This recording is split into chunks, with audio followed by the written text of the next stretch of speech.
qu'est-ce qu'il a été obligé de faire? De regarder la réalité en face. Et il a eu à accepter que pour quelques années, il aura à vivre avec le FMI, que ça prendra du temps pour redresser le Sri Lanka.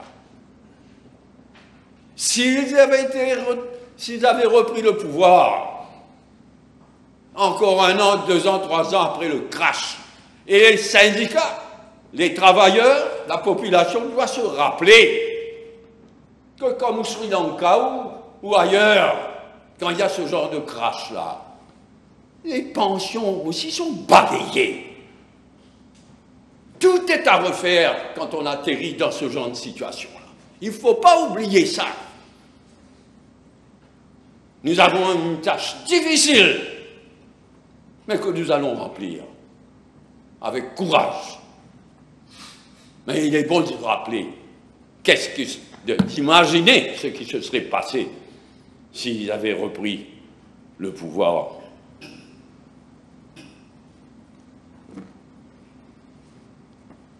The real issue. Je lis la presse, je lis les intellectuels ou pseudo-intellectuels, mais même les vrais intellectuels. The real issue is not the IMF. Comme s'il faut décider, est-ce qu'on est avec le FMI ou non? The real issue is not the IMF. Le vrai danger, c'est le downgrading de notre économie.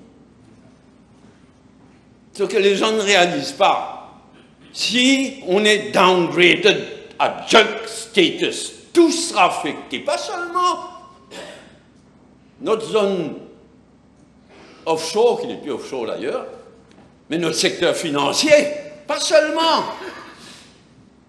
Si nous sommes downgraded, ce sera un drame pour le pays. Et tout le monde sera affecté.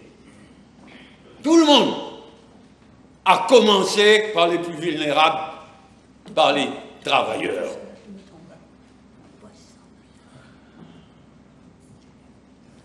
Il faut se le rappeler. Si nous sommes downgraded, ce sera une période terrible pour le pays. Et c'est ça which is staring us in the face au moment où je vous parle. Le FMI suit mieux que nos grands journalistes, certains. Le FMI suit mieux qu'est-ce que ces 2 comités qu'on a mis sur pied sont en train de fabriquer. Avec une loupe et une longue vue en même temps. Nous sommes sur la corde raide, il faut bien le comprendre. Et je le répète, je ne raconte jamais d'histoire. Je ne vais pas commencer maintenant. Je ne connais que la vérité. Et la vérité, c'est celle-là. The issue is not the IMF. Personne parmi nous n'est amoureux du FMI, ni de la Banque mondiale, et encore moins de Moody's. The issue is not the IMF. The danger is in a downgrading. Par Moody's et ensuite le reste suivra. Ce que nous sommes en train de faire, c'est donner une direction au pays. Si on ne convainc pas Moody's, enfin Moody's va nous clouquer, qu'est-ce que le FMI dit, qu'est-ce que la Banque mondiale dit. Mais ce que nous nous efforçons de faire, le Premier ministre, moi-même le gouvernement, c'est de convaincre tout le monde, FMI, Banque mondiale, Moody's, qu'on a pris un sens, qu'on a un sens de direction, qu'on commence quelque chose. Il faut convaincre que we mean it, qu'on commence quelque chose, mais que ça va continuer au fil d'1 an, 2 ans, 3 ans, 4 ans, 5 ans, jusqu'à la fin de notre mandat. C'est ça le défi que nous avons à relever. Et je le répète, tout est en jeu.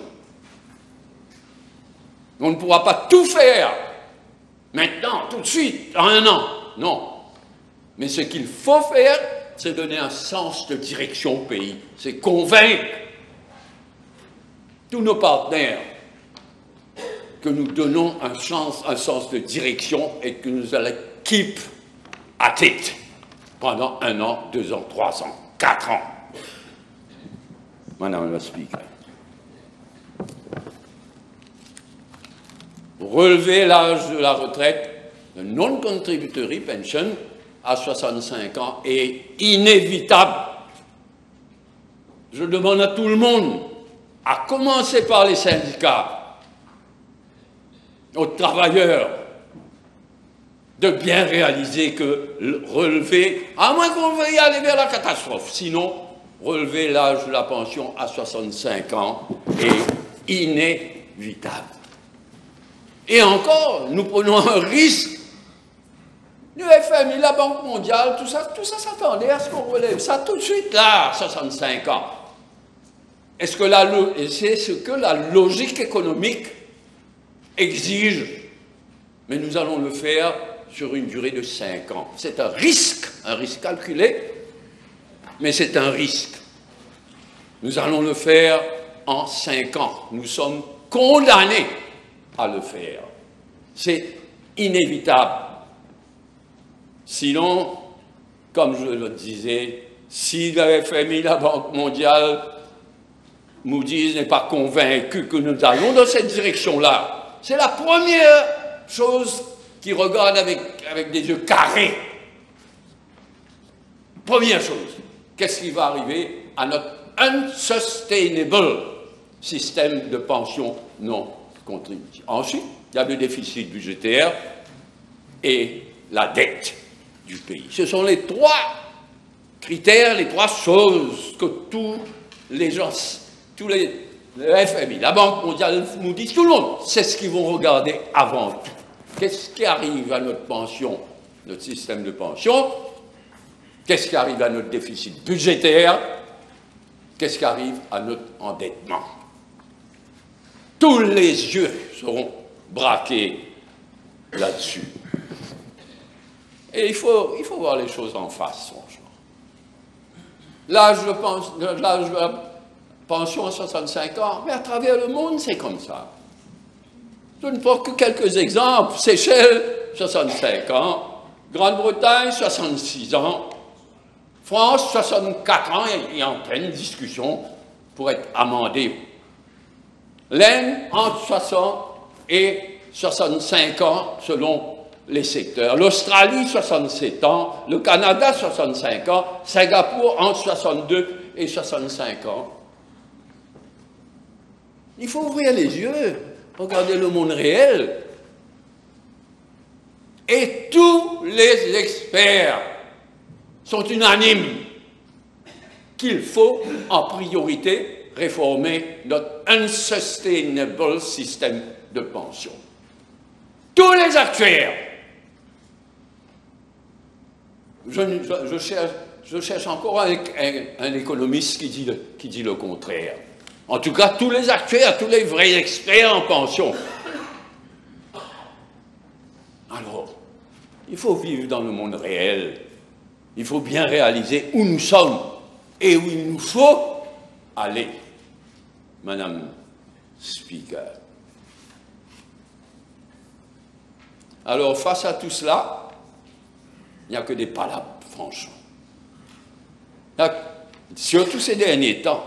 Qu'est-ce que l'opposition et des journalistes aussi, qu'est-ce qu'on n'a pas raconté sur les salaires des junior ministers?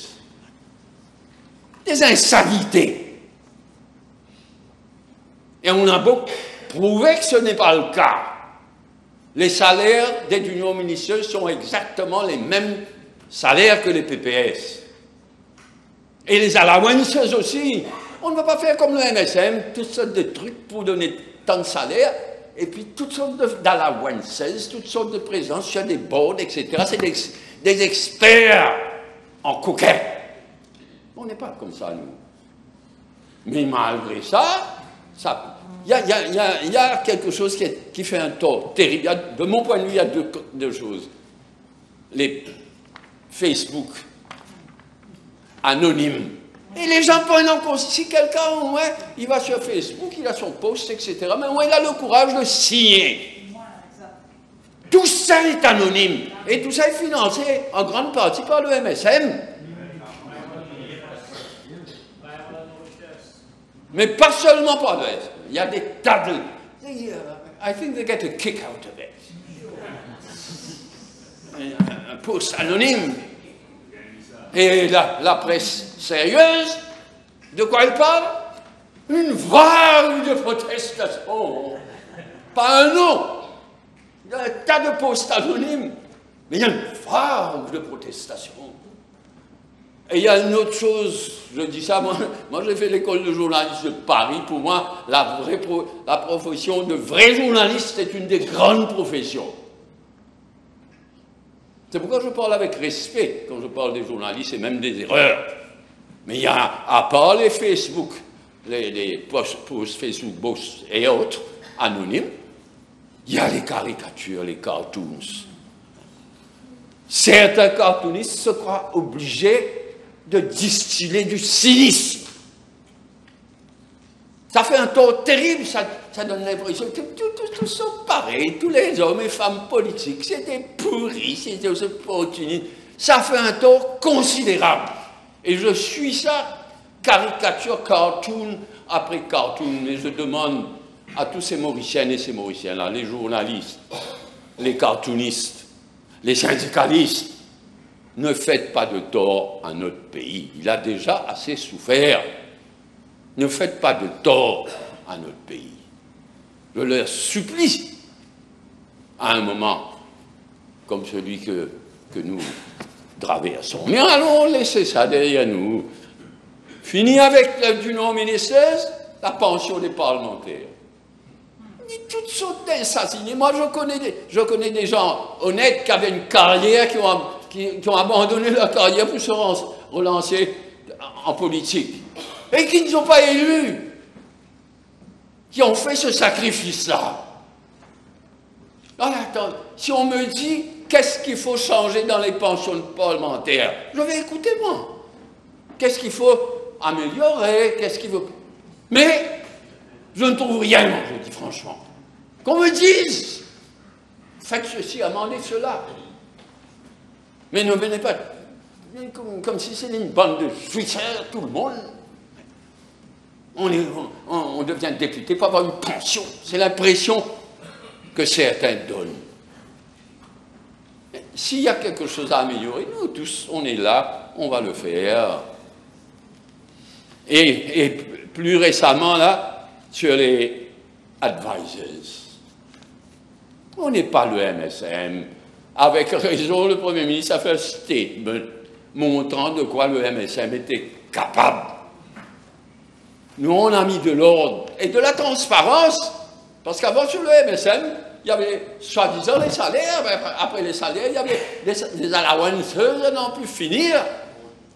Il y avait présence sur des boards à n'en plus finir. Nous, on a bien catégorisé les choses. Les gens ne savent pas, les gens... Je me souviens, il y avait des questions, il y a tant d'advisors dans le gouvernement.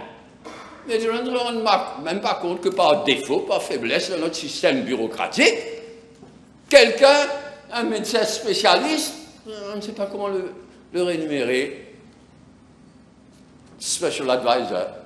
Et alors finalement, dans l'esprit des gens, il y a 50, 60, 70 advisors. Nous, on a voulu mettre de l'ordre dedans. Il y a les advisors techniques, et puis il y a différents grades d'advisors, et ce n'est pas au ministre de venir décider. Le Premier ministre a parfaitement raison. Il fallait mettre de l'ordre, il fallait mettre de la transparence. Mais ça n'a pas empêché des dérapages. Heureusement que bien des gens, bien des journalistes se sont rattrapés. On payait hommage à la vérité quand il le faut. Alors, allons laisser tout ça derrière nous. La situation est trop grave pour qu'on perde beaucoup de temps sur ce genre de fake news de palabres. Allons revenir aux choses sérieuses. Je disais tout à l'heure que passer à 65 ans sur 5 ans, pas tout de suite. Même ça, emporter les gens oublient en 5 ans. Je disais que c'est inévitable. Mais on est en train d'essayer de voir les plus vulnérables, les emplois les plus durs, les mères qui n'ont pas de revenus du ménage, s'il vous plaît, ou les gens qui, par leur santé, ne peuvent pas travailler au-delà de 60 ans. On est en train de voir. Il y a 2 comités qui ont été créés, mais on est jeudi, demain c'est vendredi, on n'aura pas fini. Ces comités vont travailler, parce qu'après ces 2 comités auront travaillé ensemble, et ensuite il faudra que ça revienne devant le cabinet, le Conseil des ministres. Donc on sera entré dans la semaine prochaine. C'est au Premier ministre de décider qu'est-ce qu'on va faire. Aujourd'hui, on est jeudi, demain, Conseil des ministres, dans l'après-midi, le Parlement va siéger, et dans l'après-midi, c'est la fête nationale d'un des 5 pays d'où notre peuple est sorti, Madagascar. On ne va pas leur faire l'affront de ne pas aller saluer leur fête nationale. Donc ce sera au Premier ministre de voir si on reviendra ici, si on va siéger samedi, ou bien il y a d'autres possibilités. Dans notre arsenal parlementaire, il y a d'autres possibilités. Mais on essaye de faire un travail sérieux sur les catégories les plus vulnérables. Mais je le dis tout de suite, notre marge de manœuvre est extrêmement étroite, très étroite. Il faut que les syndicats, tout le monde garde ça en tête. Avec courage, on a présenté une réforme de notre système de pension sur 5 ans. On essaye de voir la possibilité, à quel coût, de venir en aide aux plus vulnérables. Mais il ne faut pas perdre sur les 2 plans cette fois-ci. On a pris les décisions difficiles concernant la pension. Si maintenant, on va au-delà de ce que notre marge de manœuvre, on va perdre là-bas aussi. On sera downgraded. C'est ce qu'il faut éviter là où on est là. Il faut faire le maximum pour les plus vulnérables. Mais le maximum ne doit pas nous mener à un downgrading de notre économie. Ce serait perdre des 2 côtés, comme on dit en bon créole de chez nous.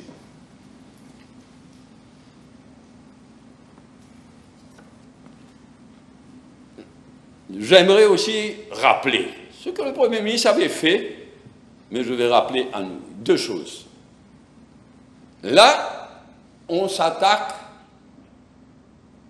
est un vilain mot, mais on prend à bras-le-corps le problème de notre pension non contributive et unsustainable. Mais comme mon ami le ministre de la Sécurité sociale l'a bien dit, il ne faut pas, les syndicats ne doivent pas oublier les vrais criminels qui ont tué le NPF. On l'a oublié. Maintenant, tout le monde manifeste contre ceci, contre ceci. Mais qui a tué le NPF? Qui a créé ce monstre du CSG? Mais pas seulement Pravin Jagnat, c'est un syndicaliste, quelques syndicalistes. Un en particulier. Maintenant, ceux qui ont tué le NPF, qui ont créé ce monstre, il n'y a plus un sou, tout a été dilapidé. Ose manifester, et voilà. Difficile de ne pas dire en gros mots, là. Bien difficile. Mais c'est à cause de vous, je me retiens. Bien sûr. J'apprécie. Mais on va nommer, on y travaille, qui présidera cette commission, quels seront ses membres. On a annoncé, et on confirme, une commission d'experts pour voir comment mettre de l'ordre dans tout. Mais de vrais experts, actuaires avant tout, mais économistes, sociologues, une commission d'experts pour voir au-delà de ce que nous sommes en train de faire. Il faut reconstruire tout un système de pension. Le MSM a tué la GWF, c'est un de leurs plus grands crimes. Il n'y a plus de CSG, tout a été dit là. Maintenant, qu'est-ce qu'on fait? Comment reconstruire C'est ce qu'on a... Ce soir, je passe sur Radio Plus, sur la drogue. Là aussi, pareil. Ils ont tué le NPF, ils ont tué. Du côté de la drogue, Natressa. C'est un véritable crime. Mais là, nous, et je salue à nouveau le travail, comme mon collègue le ministre de la Justice, Attorney General, avec ces experts de chez lui. On a fait un travail formidable. Mais partout, c'est comme ça. Voilà le MSM. Ils ont tout ruiné. Ils ont tout pollué. Et nous, on est obligé de recommencer partout. Ben, on a ce courage-là. Mais je demande aux syndicalistes, aux journalistes, aux caricaturistes, aux jeunes surtout, de bien réaliser qu'on fait tout ça au nom de la jeunesse. On ne fait pas ça pour nous. On fait ça au nom de la jeunesse. Des enfants d'aujourd'hui et des enfants de demain aussi. Il y a un travail, mais là, donner la chance à cette commission d'experts de faire le travail. Ça prendra le temps que ça prendra, 6 mois, 1 an. Là, notre job, c'est de bien choisir qui va présider, quels experts, et ça ne manque pas à Maurice. Parfois le courage manque, mais l'expertise ne manque pas à Maurice. Donc on a ce travail-là devant nous. Et ensuite, il y a une chose, parce que ça avait été annoncé par le Premier ministre, la création de cette commission d'experts. Mais il avait aussi annoncé, il avait dit, on met la pression sur les riches là. Une pression fiscale intense sur les riches. Et les riches, ce n'est pas seulement des Mauriciens, c'est des étrangers qui ont plusieurs pays à choisir où ils vont aller avec leur investissement, avec leur argent. Si on appuie trop fort, ils iront ailleurs. La concurrence est rude. Moi, je suis un socialiste. Pas par fanatisme, mais parce que je crois que c'est le chemin de l'avenir. Comme hier. Aujourd'hui, demain, ce sera le chemin de l'avenir. Le chemin du socialisme, de la solidarité. Mais il ne faut pas tuer. Comment il dit ça? La poule aux œufs d'or. Et c'est pas cette fois-ci, c'est pas la poule aux œufs d'or. C'est la poule aux œufs en plomb. Nous sommes plombés où nous sommes là. Donc on a mis une pression intense là. Mais le Premier ministre a dit c'est provisoire. Ceux qui ne sont pas d'accord avec nous ont le droit de ne pas être d'accord. Mais nous, on croit, dans la conjoncture actuelle, on croit qu'il n'y a pas de voie, sauf une voie de développement avec une fiscalité légère. Donc aussitôt que possible, dans 1 an, ce ne sera pas possible, mais dans 1 an, 2 ans, 3 ans, on reviendra. Et il faut que les étrangers le comprennent bien. On est des gens de parole, on ne couillonne personne, pas même les étrangers. On le dit et on le fera. We mean it, de retourner à une fiscalité légère aussitôt que possible. Ces mots-là, nous les adressons surtout aux étrangers, aux investisseurs étrangers, à ceux qui sont venus et qui peuvent hésiter devant les choix qu'on a fait dans ce budget-là, mais c'est temporaire. La pression, nous voulons cette pression-là temporaire. Voilà ce que j'avais à dire. Madame Speaker, comme vous le savez, je ne parle jamais très longuement. Ce que nous sommes là, et je lis rarement ce que je dis, mais à la fin, ok, je vais lire ce que j'ai écrit. Je crois pouvoir lire. Ce que nous sommes obligés de faire aujourd'hui, à cause de 10 ans de crimes MSM contre notre pays, nous ne le faisons pas devoir. Nous le faisons pour les enfants de notre pays et pour les enfants à venir. Nous ne faiblirons pas, Madame Speaker, nous pays et ce bons enfants avant tout. Merci, Madame Speaker.